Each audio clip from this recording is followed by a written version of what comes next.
তুই এখানেই দাঁড়া, আমি কাজটা সেরে আসছি।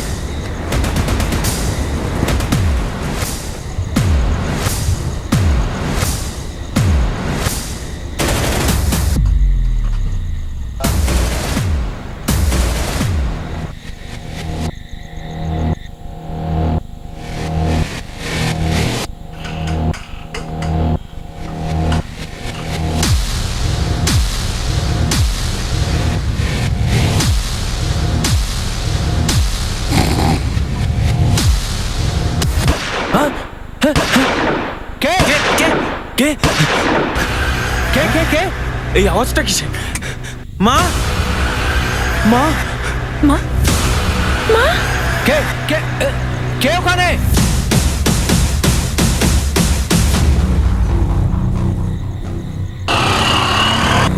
এ তো গুলির আওয়াজ হলো। কোথায় গুলি চললো? ও মা, আমার কি হয়েছে মা?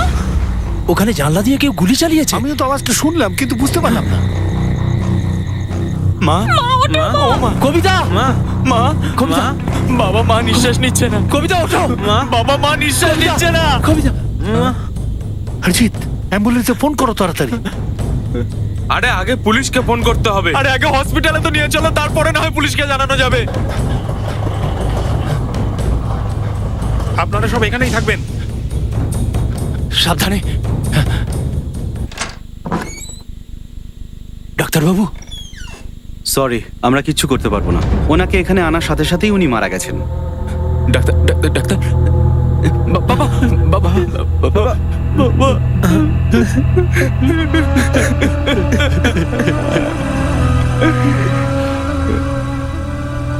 ৪৯ বছরের গৃহিণী কবিতা খাত্রি, ৩ সন্তানের জননী।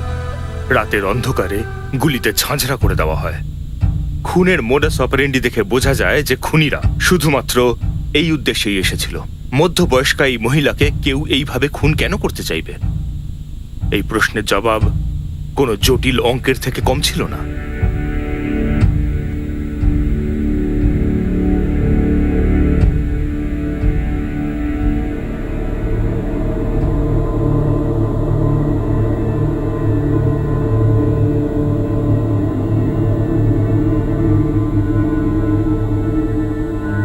স্যার, আমি এখানে নিচেই শুয়েছিলাম। স্যার, আমি নিজের ঘরে শুয়েছিলাম। আপনাদের মধ্যে কেউ শুটারকে দেখেননি?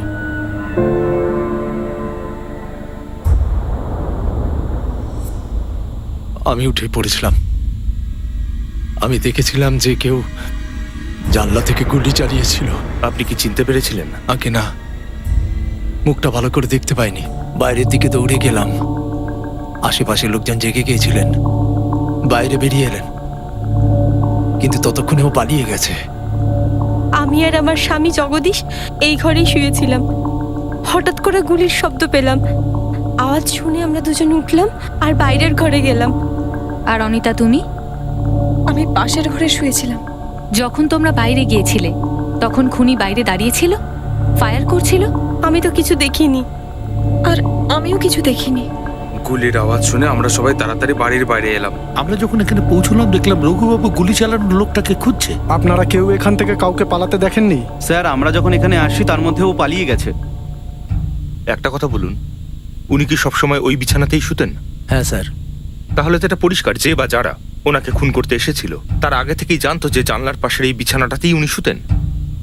তারা ঘরে ঢোকার চেষ্টা পর্যন্ত করেনি। স্যার, আপনি বলতে চাইছেন যে ওরা শুধুমাত্র মাকে মারতে এসেছিল? সেরকমই তো মনে হচ্ছে। এতগুলো গুলি শুধু ওনাকেই মারা হয়েছে, আর কাউকে নয়। কিন্তু কেন স্যার? আমার স্ত্রীর কার সাথে কি শত্রুতা থাকতে পারে? এই প্রশ্নের উত্তর তো আমাদের থেকে আপনি ভালো দিতে পারবেন। আপনি ভেবে বলুন, কার সাথে আপনার এরকম শত্রুতা ছিল? 5টা গুলি করা হয়েছে ওনাকে কাছ থেকে, একটাও মিস হয়নি। যখন টেবিলে এলো she was dead. Heart, lungs, abdomen পুরোপুরি ঝাঁঝরা হয়ে গিয়েছিল। অন দ্য স্পটই মারা গেছিলেন হয়তো। এই 5টা গুলি আমি এক্সট্রাক্ট করেছি। উনি জানলার খুব কাছেই শুয়েছিলেন, পয়েন্ট ব্ল্যাঙ্ক রেঞ্জ। 5টা গুলি পিঠ থেকে এন্ট্রি হয়ে ভাইটালস অর্গানগুলোকে ভেদ করে গেছে। হতে পারে ভিকটিম জানলার উল্টো দিকে মুখ করে শুয়েছিলেন। হাউসওয়াইফ ছিলেন, স্বামী এবং ছেলেরা ফার্টিলাইজারের দোকান চালান, আর শুধু ওনাকে মারার উদ্দেশ্য নিয়েই ওরা এসেছিল। আপনাদের কলোনির আশেপাশে যেখানেই সিসিটিভি আছে সেখানকার ফুটেজ আনিয়ে আমরা চেক করব, কিন্তু আপনারাও একটু ভেবে বলুন যে ওনাকে কেউ কেন মারবে? আপনাদের মাকে, আপনার স্ত্রীকে কেন মারতে চাইবে? কাউকে সন্দেহ হয়? স্যার, আমার মায়ের একজন কাজিন ভাই বংশীধর মামা আর তার ছেলে ধীরজ। কোথায় থাকে এরা, আর আসল ব্যাপারটা কি? জমি এখানেই থাকে, যোধপুরে। আমার দাদুর একটা পৈতৃক ভিটে ছিল, সেটা নিয়েই বংশীধর মামা আর মায়ের মাঝখানে বেশ কিছুদিন ধরে ঝামেলা চলছিল। এই তোমার বংশীধর মামা আর ধীরজ, এই দুজনের অ্যাড্রেস আর ফোন নাম্বার দাও। আপনি কিন্তু কিছুই বলছেন না। আমি আর কি বলবো, কিছুই বুঝতে পারছি না। 30 বছরের বিবাহিত জীবন, 3টে ছেলে মেয়ে, এই সংসার, এক মুহূর্তের মধ্যে সবকিছু কেমন যেন হয়ে গেল। কে করলো? কেন? আগে এখনই একটা ফোন এলো আমার আত্মীয়র, কবিতার হত্যার ব্যাপারে। বংশীধর বাবু, আপনি আর আপনার ছেলে ধীরাজ এক্ষুনি কেবাটিয়া পুলিশ স্টেশনে আসুন, দরকারি কথা আছে। আমার সঙ্গে কি কথা আপনার? আর আমি কবিতার বাড়ির থেকে অনেক দূরে থাকি, কাদেরিয়া চক। আর ওখানে যা কিছু হয়েছে সে ব্যাপারে আমি কি বলবো আপনাকে? বংশীধর বাবু, আপনি আসুন, সামনাসামনি কথা বলবো, আর তা না হলে আমাদেরই যেতে হবে। আমি আসছি। জগদীশ জমির ব্যাপারটা নিশ্চয়ই বলেছে পুলিশের সামনে। ও আমাদের ফাঁসানোর চেষ্টা করছে। দেখছি। ধীরাজ, চল আমার সঙ্গে। হ্যাঁ বাবা। বাবা, আমি 2 মিনিটে রেডি হয়ে আসছি। তাড়াতাড়ি বল।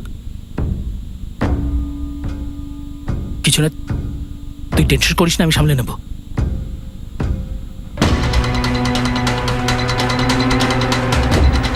কাকা, পেপার।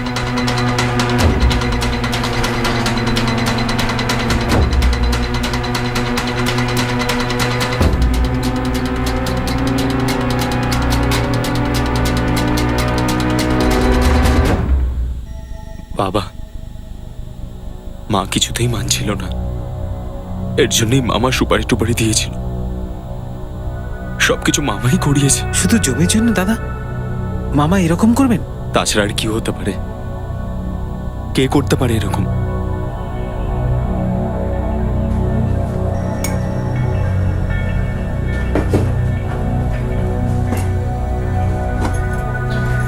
অনিতা, তুমি অন্য কাপ বের করলে।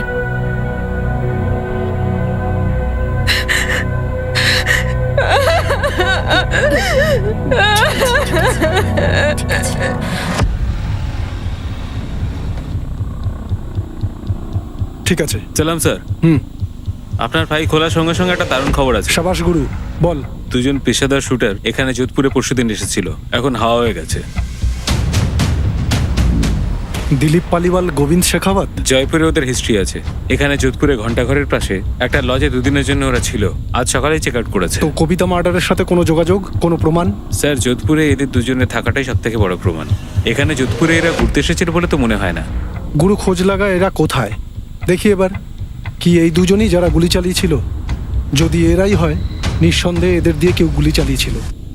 আপনি ঠিকই বলেছেন, জমির ব্যাপারটা খুব ক্রিটিক্যাল ছিল, কারণ আজ জমির দামটাও তো অনেক। উনি বেঁকে বসেছিলেন, তাই জমিটা আপনি বিক্রি করতে পারছিলেন না। আসলে কবিতার হাজবেন্ড খুব একটা বাধা দেয়নি। ওদের ছেলে কি যেন নাম, জগদীশ, খুব টেরা টাইপের ছিল। ওই উস্কা ছিল ওর বাবা মাকে। এখন যেহেতু উনি মারা গেছেন, আপনার পথের কাটাও নিশ্চয়ই সরে গেল। এখনো আমার বোনের লাশ হয়তো ওর বাড়ির লোকেরা হাতেও পায়নি, আর ওরা আমার দিকে আঙুল তোলা শুরু করে দিয়েছে। স্যার, আপনি ভাবুন, ওদের যদি আমার উপর এতটাই সন্দেহ হয়, তাহলে আমি কি পাগল যে আমি আমার বোনকে খুন করাবো? তাহলে সোজা আমাকেই তো সন্দেহ করতো। তুমি একদম চুপ করে আছো যে? স্যার, আমরা বলার মতো কি আছে? যখন আমরা কিছু করিনি তখন আর কি বলবো বলুন? বাড়ির সমস্যা ছিল, আর এসব সমস্যা গুলি চালিয়ে সমাধান হয় না। এইরকম অবস্থায় তো ঘরের বাইরের লোকদের উপরই সন্দেহ হয়, ঘরের ভেতরটাকে উকি মেরে দেখে না। তাহলে আপনি বলুন না আমাদের, ওনার সংসারের ভেতরেই কোনো সমস্যা ছিল, যার ফলে আপনার বোনকে এইভাবে প্রাণ দিতে হলো? একজন সাধারণ গৃহিণীর পিঠে 5টা গুলি মারা হয়েছে। ধীরাজ স্যার, একটা কথা আপনি পরিষ্কার জেনে রাখুন, আমার বোন কবিতা সাধারণ ঘরোয়া মেয়েদের মতন একদম ছিল না। মানে বাড়িতে কারুর সাথে মনোমালিন্য ছিল? আপনারা কি কবিতার মেয়ে অনিতার ব্যাপারে জানেন? কি ওর একবার নয় দুবার ডিভোর্স হয়েছে। তাহলে ওনার মেয়ের ডিভোর্সে কি ওনার মৃত্যুর কারণ? স্যার, যদি জমির গন্ডগোল নিয়ে খুন হয় তাহলে সম্পর্কের তিক্ততা নিয়ে কেন নয়?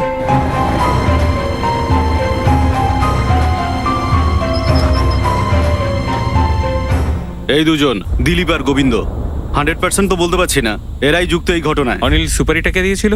এখনো পর্যন্ত কিছু জানা যায়নি, তবে কাজ চলছে ভাই। কিছু তো খবর পেয়েছিস? একটা কথা আছে ভাই, এমন প্রফেশনাল মার্ডার এই কদিনে তো আমাদের এই যোধপুরে হয়নি। যখন এই খুনিরা এখানেই ছিল তাহলে 2 আর 2 4 তো এদেরকে নিয়েই করা যাচ্ছে না? তাহলে তাড়াতাড়ি এদের খবর লাগা। যদি এই দুজন হয় তাহলে সুপারি কে দিয়েছিল সেটাও জানা যাবে ডেফিনেটলি। ॐ धौ शान्तिरपः शान्तिरौषध्यः शान्तिः वनस्पतयः शान्तिः पृथिव्यै शान्तिः नभः शान्तिः मृत्युदेह शान्तिः शान्ति शान्ति शान्तिः शान्तिदेव।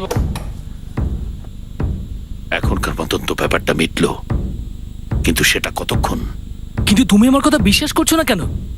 আমি বললাম তো আমি কিছু করাইনি। তাহলে বল, কালকে রাতে তুই কোথায় ছিলি? সত্যি কথা কেন বলছিস না তুই?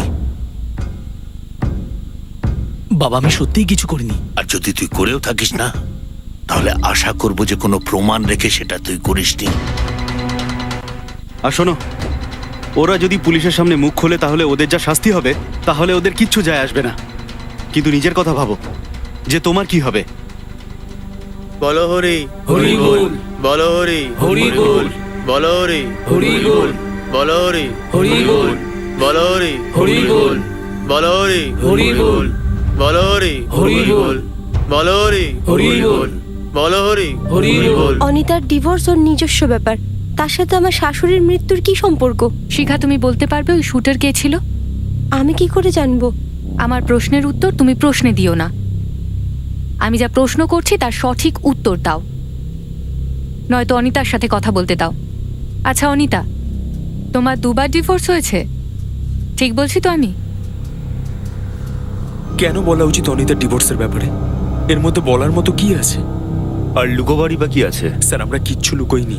তাহলে বলনি কেন? কিন্তু আপনারা কিছু জিজ্ঞেসও করেননি স্যার। আর এতে তো বলার মতো কিছু নেই বাবা। অবশ্যই আছে। পরিবারে যাই হোক না কেন, মার্ডার কেসে সেটা জানানো প্রয়োজন। কে কিভাবে নিজের প্রতিশোধ নেবে সেটা কে বলতে পারে? আমরা যদি জিজ্ঞেস করে নাও থাকি, আপনাদের জানানোটা কর্তব্য ছিল।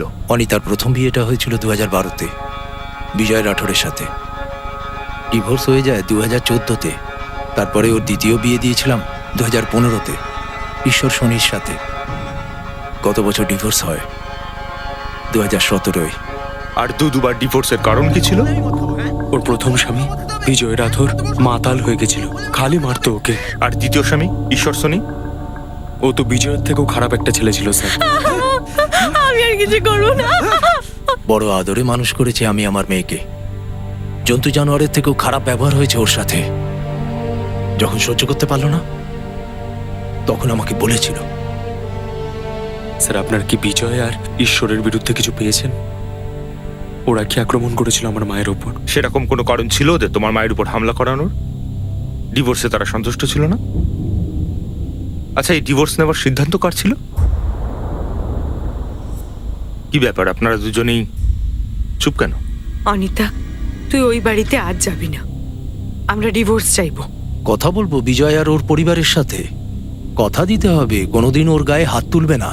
এইভাবে ডিভোর্স করালে ওর সংসারটাই তো ভেঙে যাবে। ওই ঘরকে কি সংসার বলে, যেখানে স্বামী তার স্ত্রীকে ধরে মারে? মা, কিছু পণ চাইছে হয়তো।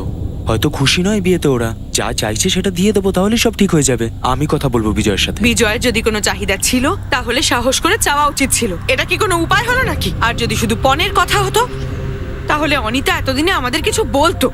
দেখো, ডিভোর্স দিলেই সব সমস্যা মিটবে না। তার অনেক মূল্য দিতে হয় সমাজে, আমাদের সবাইকে। অনিতাকে এরম সমাজের তোয়াক্কা আমি করি না। যখন আমার মেয়েটাকে ধরে ওরা মারছিল তখন তো সমাজ এসে ওকে বাঁচায়নি, তাহলে সমাজের কথা আমি কেন ভাববো? আমার মেয়েটা অনেক সহ্য করেছে, ব্যাস, আর না।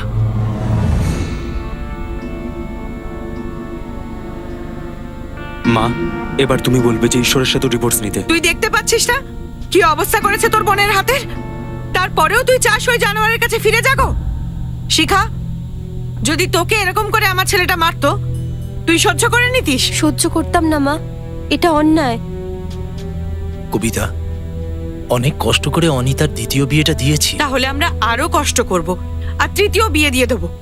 বিজয় আর ঈশ্বর ঠিক পছন্দ ছিল না, ভুল আমাদের ছিল, আমরা বেঁচেছি। এইবার ঠিক বাঁচবো। নিজেদের বংশে এত বদনাম হয়ে গেছে যে যখন বাড়িতে কষ্টে ও কাঁদছিল তখন সমাজ এসেছিল ওর কান্না থামাতে? কান খুলে শুনে নাও, আমাদের সময় মেয়েরা অনেক কিছু সহ্য করেছে, কিন্তু আর না। আমাদের সময় মানে? আমি কোনোদিন তোমার গায়ে হাত তুলেছি? না তো, সে তো আমার ভাগ্য ভালো যে আমার স্বামী আমায় ভালোবাসে আর সম্মানও করে। কিন্তু আমি চাই যে জগদীশও শিখার সঙ্গে ভালো ব্যবহার করুক। আর যখন পঙ্কজের বিয়ে হবে, পঙ্কজও যেন তখন ঠিক এমনটাই করে।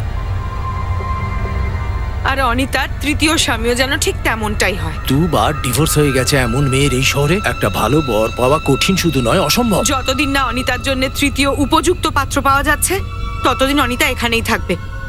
জগদীশ, উকিলকে ডেকে আনো আর ঈশ্বরকে নোটিশ পাঠিয়ে দাও। পাথরের মতো মা আমার পাশে দাঁড়িয়েছিল সব সময়।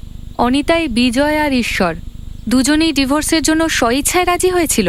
তা তো জানি না ম্যাডাম, শুধু এটুকু জানি যে ওরা দুজন আমার সাথে কখনো খুশি ছিল না।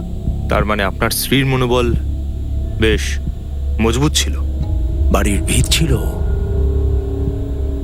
আর ছাদও। কবিতা কঠিন সিদ্ধান্ত খুব সহজভাবে নিতে পারত, যেটা আমি কখনোই পারতাম না। সত্যিই খুব শক্তিশালী মহিলা ছিল, আর আমাদের সকলের শক্তি ছিল।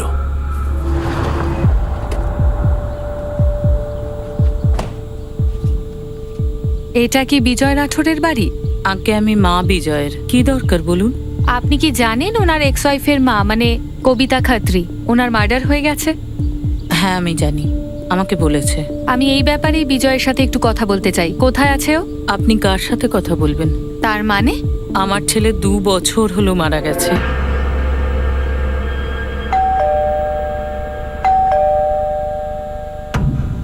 ঈশ্বর শনি এখানেই থাকে? হ্যাঁ। হ্যাঁ, খবরের কাগজে পড়েছিলাম কবিতা দেবীর ব্যাপারে। কখনো শাশুড়ি ছিল তোমার? 1 বছর আগে। 13 জুন রাত্রে মার্ডার হয়েছে। ওই রাত্রে তুমি কোথায় ছিলে? আমি এখানেই ছিলাম স্যার, আমার বাড়িতে। তা আপনার কি মনে হয় এ ব্যাপারে আমার হাত আছে? হাত আছে কি তোমার? 2017তেই ওর সাথে আমার ডিভোর্স হয়ে গেছে, ওই কবিতা দেবীর মেয়ের সঙ্গে। এ হলো যোগিতা, আমার স্ত্রী। 8 মাস আগে আমরা বিয়ে করেছি। আমরা সুখী স্যার। আর এইসব খুন করে আমি নিজের পায়ে কুড়ুল মারবো কেন? ওই লোকগুলোর আমার কাছে কোনো মূল্য নেই, ফেলে আসা জীবনের মতো। অনিতার প্রথম স্বামী বিজয় রাঠোর 2 বছর আগে লিভার ফেল করে মারা গেছে, প্রচুর ড্রিঙ্ক করে। ঈশ্বর শনির 8 মাস আগে বিয়ে হয়েছে যোগিতার সাথে। ওরা বেশ খুশি। তার মানে দুটো অ্যাঙ্গেলই জোরালো নয় আমাদের এই মার্ডার কেসটা। স্যার, প্রাথমিকভাবে তো কিছু বোঝা যাচ্ছে না, তবে খাত্রি পরিবারের দিকে একটু নজর রাখতে হবে। কিভাবে? স্যার, অনিতা 2 বার ডিভোর্সের পারপাসে সমস্ত রকম পরামর্শ দেওয়ার সাথে সাথে ওকে সাপোর্ট করেছিল কবিতা। কিন্তু কবিতার স্বামী রঘু আর ওর ছেলে জগদীশ, ওরা ডিভোর্সের পক্ষপাতী ছিল না, মীমাংসা চেয়েছিল। বাবা, বাবা এই সময়টা নিজেকে শক্ত করার। মা অনেক বছর এই বাড়িটাকে সামলেছে। ওনার চলে যাওয়ার পর এই সংসারটাকে এইভাবে ভেঙে যেতে দিতে পারি না।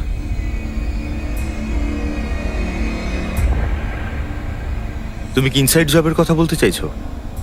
মহিলা ছেলে আর স্বামীর উপর জোর খাটাতো, তবে কি এরা দুজনই? হতে পারে স্যার, ইম্পসিবল নয়। কিন্তু শুটে সোজাসুজি জানলার কাছে এলো, তারপর ঘুমন্ত কবিতার উপরে গুলি চালালো আর তারপর পালিয়ে গেল। অন্য কাউকে মারার চেষ্টা করেনি বা অন্য কিছু করারও চেষ্টা করেনি, বরং রঘু আর পঙ্কজ ওই ঘরেই কিন্তু শুয়েছিল। ভেতরে আসবো স্যার? এসো গুরু এসো। ওই দুজন হিস্ট্রি শিটার্স গোবিন্দ আর দিলীপের কোনো মুভমেন্ট? দুজনেরই খোঁজ চলছে স্যার, কিন্তু টিপটা হলো কবিতার কাজিন ভাই বংশীধরের ছেলে ধীরজকে তুলে নিয়ে আসুন।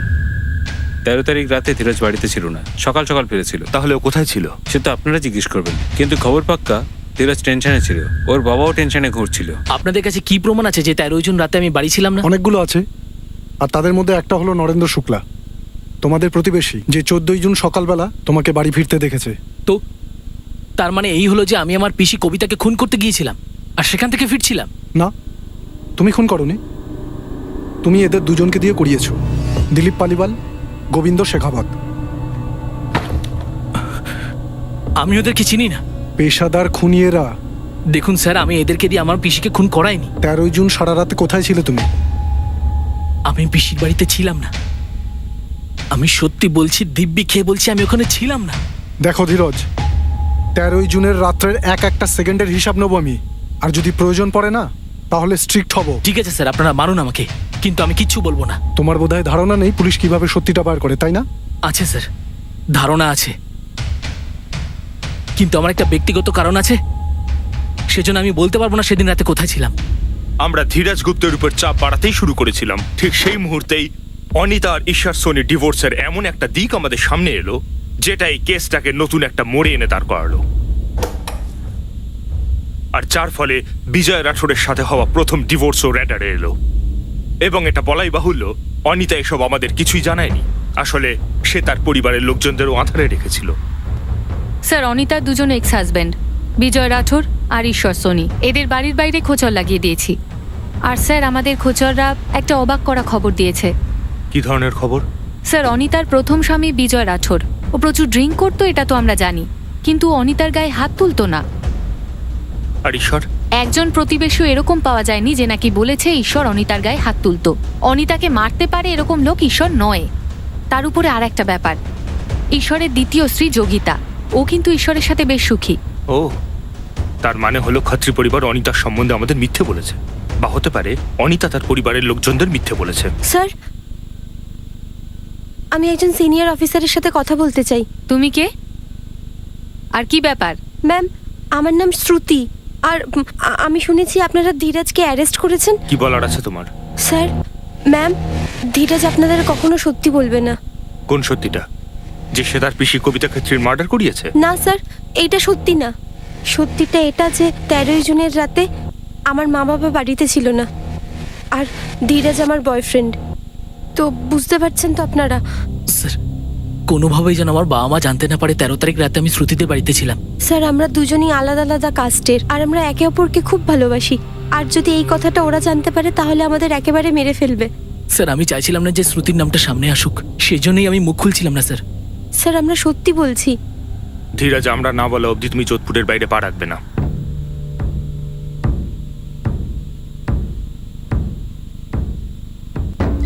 দেখো, তোমার জন্য আমার প্রাণ এখন বিপদের মধ্যে। ওরা প্রফেশনাল খুনি। যদি ওরা টাকা না পায় তাহলে আমাকে ছাড়বে না, আর না তোমাকে ছাড়বে। আরে আমি তোমায় হেল্প করলাম, আর তুমি আমাকে বিপদে ফেলে দিলে। বুঝতে পারছো কিছু?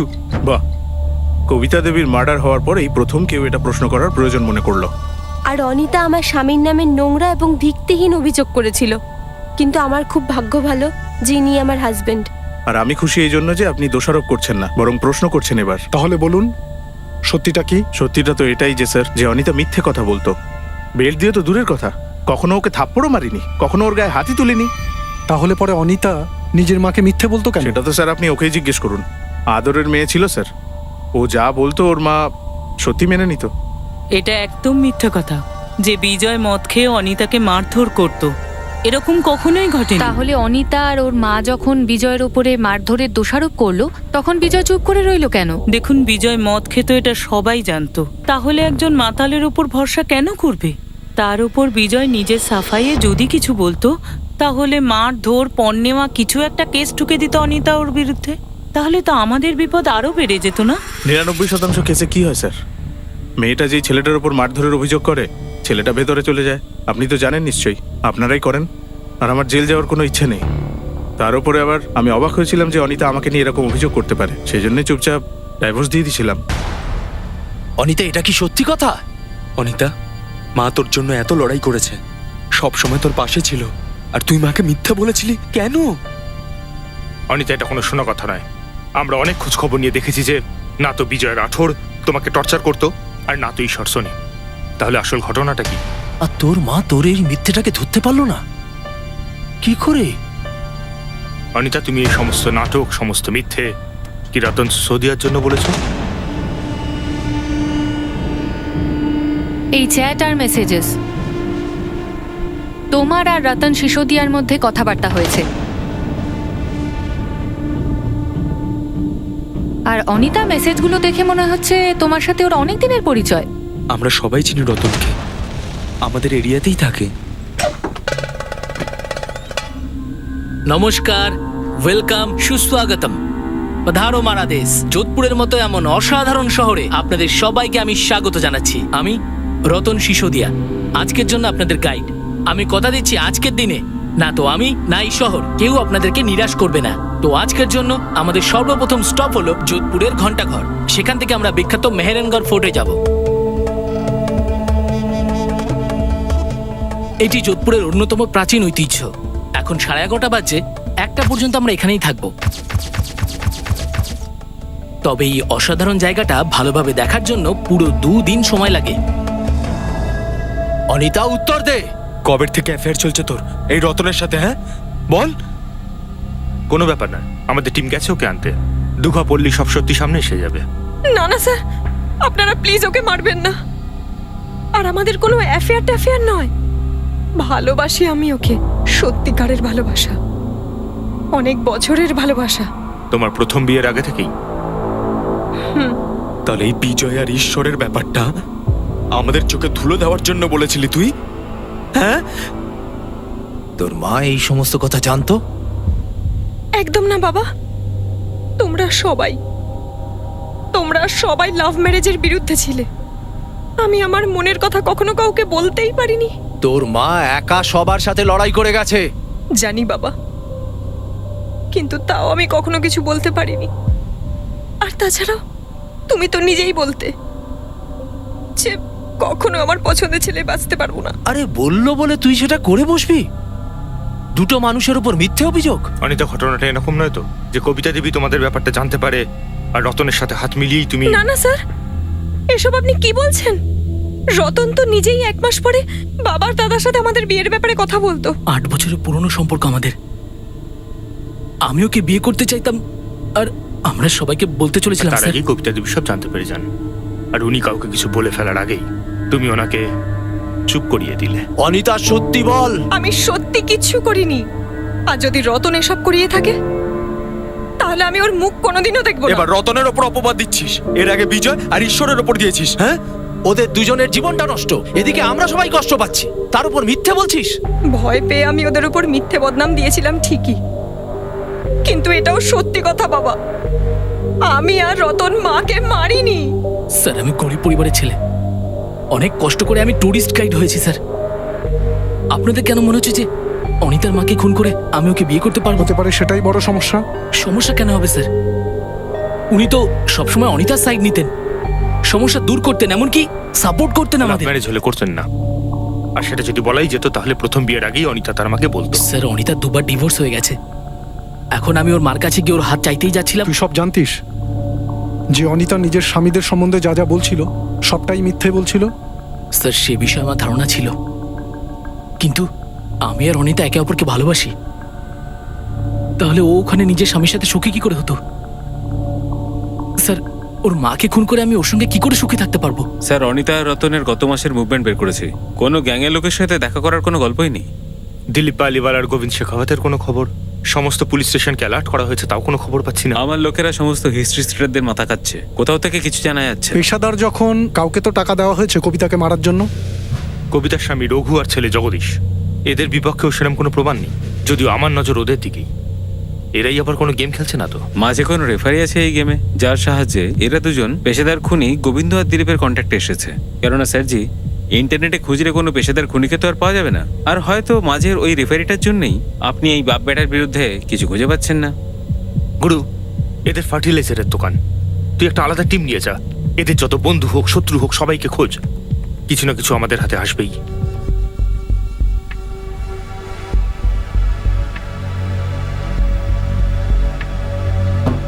শিখা, হ্যাঁ, আচ্ছা তুমিও কি জানতে না যে রতন আর ওর মাঝখানে এসব কিছু চলছে? আমি কি করে জানবো? এই সব কিছু তো এক এক করে বাইরে আসছে। আর যদি আমি জানতাম তাহলে আমি তোমাকে বলতাম না। দেখো, যদি পুলিশের লোকরা তোমাকে এই কথাটাই জিজ্ঞেস করে, ওদেরও এই একই কথা বলবে যে তুমি কিছু জানতে না।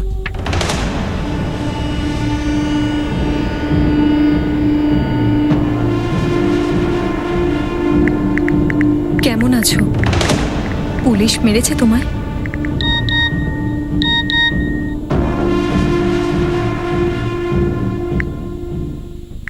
না, কিন্তু মেসেজ করা বন্ধ করো। ফোন ট্যাপ হচ্ছে। কিছুদিন পরে কথা বলবো।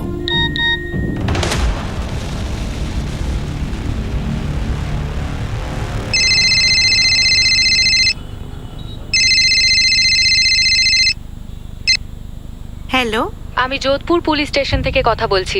আপনি কে বলছেন? আমি হেনা কুরেশি কথা বলছি। কোথা থেকে বলছেন? জয়সলমীর থেকে।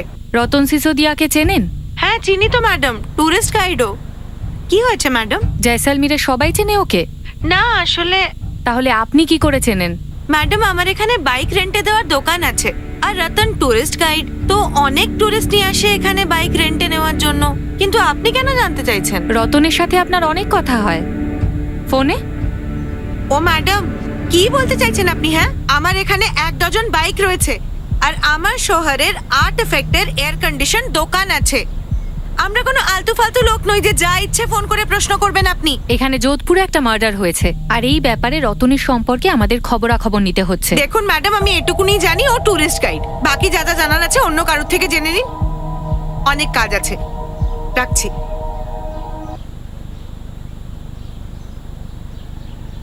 পুলিশ আমাকে কি করে খুঁজে পেল?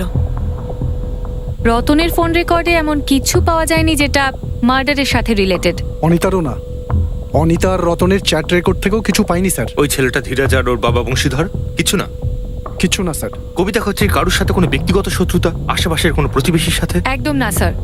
কবিতার কাজিনের সাথে ওই জমি জমা নিয়ে সমস্যা, আর মেয়ের দুটো ডিভোর্সের টেনশন ছাড়া পুরো ট্র্যাক রেকর্ড ক্লিয়ার আছে। তার মানে ঘুরে ফিরে আমরা সেই একই জায়গায় ঘুরে বেড়াচ্ছি।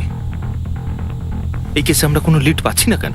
এই দুজন হত্যাকারী, দিলীপ পালিওয়াল আর গোবিন্দ শেখাওয়াত, লুকিয়ে রয়েছেটা কোথায়? এই রহস্যের কিনারা করতে করতে আমরা জানতে চলেছিলাম যে এমন কি কারণ যার জন্য আমরা কোনো লিড পাচ্ছি না, কিন্তু সেটা জানারও আরেকটু দেরি ছিল। কবিতা ক্ষেত্রী হত্যাকাণ্ডের প্রায় 2 মাস পেরিয়ে গেছিল। একদিন অদ্ভুত একটা খবর আমাদের সামনে এসে পড়ে, আরও একটা খুনের পরিকল্পনা। লেডিস টেলারের সাহায্য? নন্দলাল নাম, নন্দলাল সেনি। আমাদের মেহতানগরেই ওর দোকান আছে। কে করতে যাচ্ছে অনিল? কমলেশ বর্মা নামে একজন হিস্ট্রি শিটার আছে। ওর কাছ থেকে খবর পেলাম যে দিলীপ পালিওয়াল আর গোবিন্দ শেখাওয়াত এই মার্ডারটা করবে। দিলীপ আর গোবিন্দ দুজনে যোধপুরে? কোথায় আছে সেটা জানি না। কমলেশ ওর পুরনো বন্ধু, ওই তো বলল। কখন হবে এই নন্দলালের মার্ডার? ও কিছু বলেনি, কিন্তু গতকাল রাতে কমলেশ কোথা থেকে একটা খবর পেয়েছে। কিন্তু এই লেডিস টেলার নন্দলাল সাই আন্ডারগ্রাউন্ডে চলে গেছে, আর দোকানে তালা লাগানো আছে।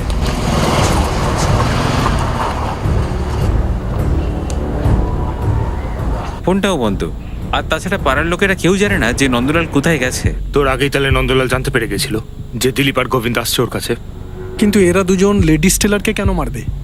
কোনো মহিলার সাথে অসভ্যতামি করেছে কি? তার জন্যই কেউ শত্রুতা করছে? জানি না স্যার, আর এটাও জানি না যে কবে মারবে।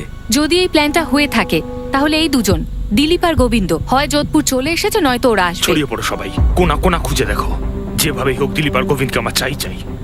এই দুটোর জন্য প্রয়োজন পড়লে পুরো শহর ঘেটে ফেলো। পুরো যোধপুরে একটা সিক্রেট আন্ডারকভার অপারেশন লঞ্চ করা হলো এই দুজন হিস্ট্রি শিটার্সকে ধরবার জন্য, দিলীপ পালিওয়াল আর গোবিন্দ শেখাওয়াত। লেডিস টেলার নন্দরামের খোঁজও আমরা চালাচ্ছিলাম, যাকে খুন করার পরিকল্পনা করা হচ্ছিল। আমরা জানতে চলেছিলাম যে 2 দিন আগে নন্দলাল নিজের বাড়ি ছেড়ে চলে গেছিল।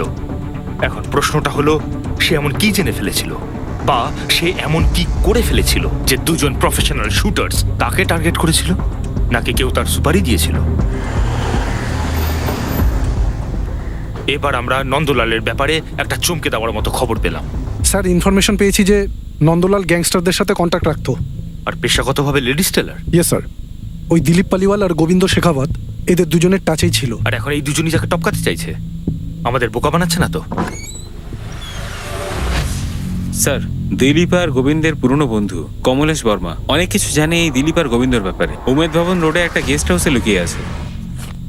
স্যার, প্রথম টিপটা এই দিয়েছিল যে নন্দলালের সমস্যা হতে পারে এদের থেকে। তুলে আনো এই কমলেশ শর্মাকে, অ্যাটলিস্ট আসল খবরটা তো জানা যাবে। জানি না আদৌ তুই আমাদের কাজে লাগবি কিনা কমলেশ, কিন্তু যদি কোনো কাজে না আসিস তাহলে তুই আর অন্য কোনো কাজেও লাগবি না। স্যার, ঘোড়াটা সরান, বলছি কাজের কথা আছে। স্যার, কালকে আপনাকে দিলীপ আর গোবিন্দর কাছে পৌঁছে দেবো। শুনলাম যে নন্দলালের সাথে নাকি এই দুজনের পরিচয় ছিল। তাহলে শত্রুতা কিসের? ওরা একে অন্যকে চিনতো কারণ নন্দলাল এজেন্টের মতো ছিল। কোনো কাজে সুপারি দিয়েছিল নন্দলাল ওদের, পুরো টাকাটা দিচ্ছিল না। কে দিয়েছিল এই সুপারি? ওই যে একজন লেডিসকে ঠুকেছিল না বাসেরা কলোনিতে। বাসেরা কলোনিতে? ওই কবিতা ক্ষেত্রী মার্ডার কেস? হ্যাঁ হ্যাঁ ওইটাই। নন্দলাল কবিতার সুপারি দিয়েছিল? শুনেছি তো এটাই। কেন দিয়েছিল আমি জানি না স্যার। আমরা কোনো নন্দলাল টেলরকে চিনি না। না, আমিও চিনি না। আমিও চিনি না। রঘুবাবু, আমরা জানতে পেরেছি যে এই টেলার নন্দলালই আপনার স্ত্রী কবিতা দেবীর সুপারি দিয়েছিল। কিন্তু কেন? আমাদের সঙ্গে ওরা আবার কিসের শত্রুতা? আপাতত শুধু এইটুকুই জানি, কিন্তু খুব শিগগিরই খুনিকে আমরা ধরে ফেলবো, আর তাহলেই জানতে পারবো কবিতা দেবীর সুপারি কে দিয়েছিল। স্যার, আমি নন্দলাল সাইনির কল রেকর্ড দেখলাম। একটা অদ্ভুত কানেকশন পেলাম। জয়সালমীরে একজন মহিলার সাথে আমার কথা হয়েছিল। এই নন্দলালের সাথে ওই মহিলার কিন্তু কন্টিনিউ কথাবার্তা হয়েছে মেসেজে। কে এই মহিলা? হেনা কুরেশি। রতন সিসোদিয়ার ফোন রেকর্ডে হিনা কুরেশির নাম পাওয়া গেছিল, রাইট? Right sir. আর এই হিনা কুরেশি টেলার নন্দলালের সাথেও কথা বলতো, যে এই মুহূর্তে আন্ডারগ্রাউন্ড আছে, আর যে সুপারি দিয়েছিল দুজন শুটার্সকে কবিতাকে মার্ডার করার ইয়েস জন্য। স্যার। তুলে নেই স্যার এই হেনাকে? হ্যাঁ, তুলে আনো, কিন্তু কেউ যেন জানতে না পারে। এই কেসে পাক্কা রতন আর অনিতার হাত আছে। এই অনিতা দরকারের থেকে বেশি মিথ্যে বলছে।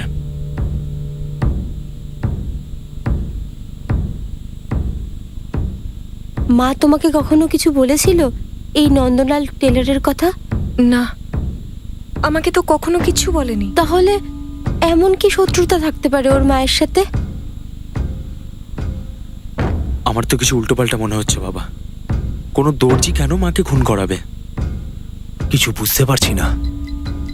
আমাদের বাড়িতেই এমন কেন হলো? কবিতা শেষ পর্যন্ত নন্দলালের সাথে এমন কি করেছিল? আরে আমি যদি লেডিস টেলারকে চিনি সেটা দোষের নাকি? আর আমি তো এটা বুঝতে পারছি না যে আমি কি করে এই মার্ডারটার সঙ্গে যুক্ত হয়ে গেলাম। যোধপুরে তোমার বাপের বাড়ি যেই এরিয়াতে, নন্দলালের টেলার শপটাও ওই এরিয়াতেই, মেহতানগর। আরে ম্যাডাম, ওই এরিয়ায় কে থাকে না? দর্জি থেকে শুরু করে মিনিস্টার অব্দি সবাই থাকে। নন্দলাল বাসেরা এলাকায় কবিতা ক্ষেত্রে সুপারি নিয়েছিল। ও তোমাকে চেনে, তুমি রতনকে চেনো, আর রতন কবিতা খত্রির মেয়ে অনিতা খত্রিকে ভালোবাসে। তোমরা সবাই একে অপরের সাথে কানেক্টেড। কাকতালীয় ম্যাডাম যে আমি এই টুরিস্ট গাইড আর এই টেলারকে চিনি, কিন্তু আমি এই কবিতা খাত্রির ব্যাপারে সত্যিই কিছু জানি বাকি না। কথা আমরা থানায় গিয়ে বলবো, হেনা। ওটাও ভালো জায়গা মিথ্যে বলার জন্য।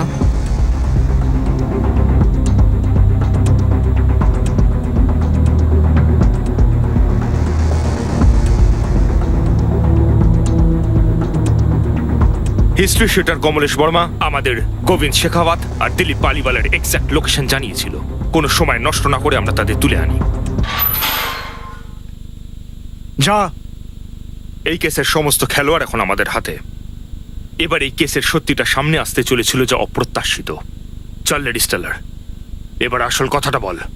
কেন দিয়েছিলি সুপারি? এই দিলীপ আর গোবিন্দের অ্যাঙ্গেল তো ক্লিয়ার, ট্রিগার ওরা দাবিয়েছিল। এবার তোর আর হেনার অ্যাঙ্গেলটা বল। এই হেনা তো বলছে এই মার্ডারের সাথে ও কোনোভাবেই যুক্ত নয়। আরে স্যার, যা কিছু হয়েছে সবকিছু এর জন্য হয়েছে। মিথ্যে কথা বলছে ও স্যার। আমি তো ওই কবিতা খাত্রিকে চিনতামই না। মালিক, মালিক আপনি তো জানেন আমাদের কোনো নিজস্ব শত্রুতা ছিল না। আমরা তো শুধু আমাদের কাজটুকু করেছি, ঘোড়া টিপেছি। আর ব্যাস। স্যার, এটাই হচ্ছে সব থেকে বড় ঝামেলার ব্যাপার। এই ভাইয়ারা তো ভুল লক্ষ্যে গুলি চালিয়ে দিয়েছে। ভুল লক্ষ্যে? মালিক, 13 সকালে আমরা ওর বাড়ির সামনে গিয়েছিলাম, আমি আর নন্দলাল।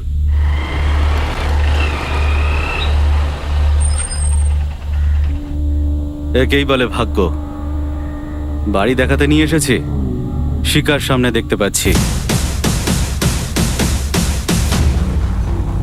এই হলুদ শাড়ি পরা মেয়েটা। সেদিন রাতে দিলীপকে নিয়ে আমি ওই বাড়িতে গেলাম। প্ল্যান ছিল যে ঘরের মধ্যে ঢুকে হলুদ শাড়ি মহিলাকে গুলি করতে হবে, কিন্তু জানলা দিয়ে উকি মেরে দেখলাম যে হলুদ শাড়ি পরা মহিলা তো জানলার পাশেই শুয়ে আছে। আমি বললাম কপাল দেখ।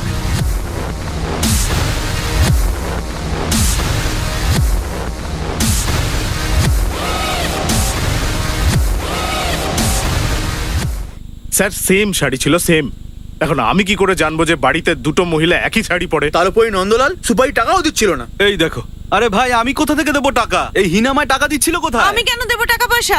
অনিতাকে মারার ছিল, সুপারি ওর নামে, আর এরা গিয়ে ওর মাকে মেরে দিল। তা আমি কি পেলাম? এটা কি কথা হলো স্যার? আমরা একটা মার্ডারের কন্ট্রাক্ট পেলাম, আমরা মার্ডার করলাম, এখন তো সৎভাবে আমাদের টাকাটা পাওয়া উচিত। স্যার আমি অনিতাকেই দেখিয়েছিলাম ওদেরকে, আর ওরা গিয়ে কবিতাকে মেরে দিল না বুঝেই। তাহলে আমি কেন দেবো এর মধ্যে টাকা পয়সা? আমার কি দোষ এখানে? অনিতার সাথে কি শত্রুতা তোর? হে না বল, নইলে কিভাবে কথা বের করতে হয় সেটা কিন্তু ভালো মতো জানি। রতন। রতন? রতনকে মারতে চেয়েছিল? এরম হলে তো ভালোই হতো সাহেব, কিন্তু রতন তো ওকে বিয়ে করতে চাইতো। বিয়ে করছিস তুই? গত 8 বছর ধরে অপেক্ষা করছিলাম আমরা। অনিতা দুইবার ডিভোর্স নিয়ে ফেলেছে, তাই এখন কি ওর মা বাবার সঙ্গে কথা বলবো আমি। এদিকে তাকা। আমার সঙ্গে মজা করছিলি? না, তুমিও তো মজা করছিলে তাই না? নিজের স্বামী আমির কুরেশির থেকে লুকিয়ে। যখন তুই আমার পেছনে পড়েছিলি আমাকে তুই বলেছিলি বুঝি যে তোর গার্লফ্রেন্ড আছে, তুই বিয়ে করবি? তাতে কি এসে যায় না? দেখো, ওর তোমার আমার মাঝে আসা কোনো প্রশ্নই উঠছে না। ও ওর জায়গায় থাকবে, তুমি তোমার। আর এমনিতেও আমি তোমাকে কোনো কথা দিইনি যে আমি তোমাকে বিয়ে করব।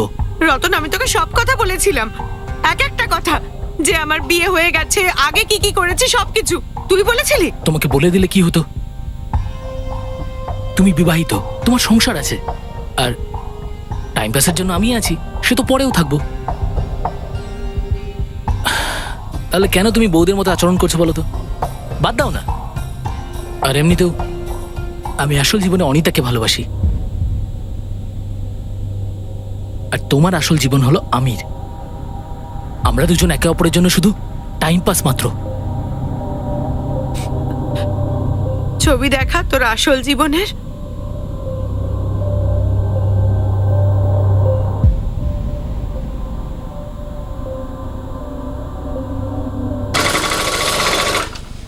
কে সে যে তোকে এত ডিস্টার্ব করছে? নাম বল, কেটে দেবো কাছে দিয়ে শালাকে।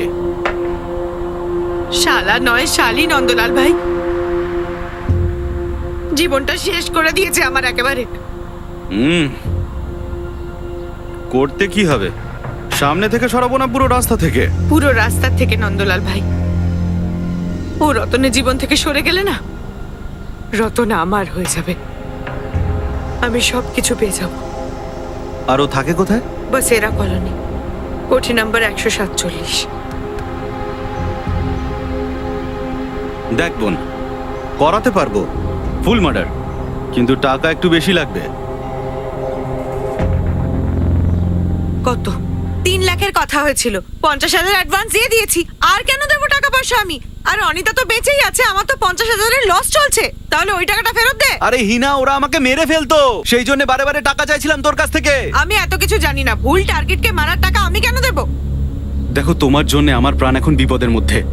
ওরা প্রফেশনাল খুনি, যদি ওরা টাকা না পায় তাহলে আমাকে ছাড়বে না, আর না তোমাকে ছাড়বে। সে আমি জানতে চাই না, আমি যাকে বলেছিলাম তাকে তো মারা হয়নি। আমি একটা কানা করিও দেব না, আমার টাকা আমায় ফেরত দিয়ে দেবেন, ব্যাস। হতে পারে তোমাদের লক্ষ্য ভুল ছিল, কিন্তু মার্ডার তো করেছো। তোমাদের সবার উপর চার্জ লাগবে। আমার উপর কেন চার্জ লাগবে সাহেব?